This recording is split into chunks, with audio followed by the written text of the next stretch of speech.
Hey my dear friends, இன்றைக்கி நம்ம வீடியோவில் என்ன பார்க்க போகிறோன்னா நீடில் எப்படி த்ரெட்டில் ஹோல்ட் பண்ணி நம்ம ஒர்க் பண்ணலாங்கிறத இன்றைக்கி நான் சொல்லித்தரேன். ஓகேங்களா? இப்போ வீடியோக்குள்ளே போகலாம்.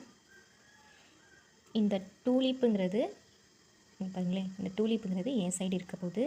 இதுக்கு பேக் சைடில் தான் இந்த நம்பர் வந்து எனக்கு பேக் சைடில் தான் இருக்க போகுது. ஸோ அப்படி இருக்கும்போது நல்லா பாருங்கள், இந்த ஷார்ப்பாக உள்ளது என்ன பார்த்துருக்கு, புரியுதுங்களா? குத்துறோம், த்ரெட்டை ஹோல்ட் பண்ணி ஒரு லைட்டாக ஒரு ரொட்டேட் பண்ணி த்ரெட்டை வெளியில் எடுக்கிறோம். த்ரெட்டை வெளியில் எடுத்தோன்னே கீழே அந்த ஒரு நாட் போட்டிருக்கோம்ல, அதில் போய் லாக் ஆகிடணும். இப்போ பாருங்கள், லாக் ஆகிடுச்சு. ஒரு சைடு லாக் ஆகிடும். நெக்ஸ்ட்டு அதே மாதிரி குத்துறோம். இப்போ பாருங்கள், டூலிப்புங்கிற சைடு இருக்குது. ஒரு ரொட்டேட் பண்ணி அந்த கீழே இருக்க நூலை மேலே இழுக்கிறோம். திருப்பி ஒரு குத்து, கீழே நூலை விட்டு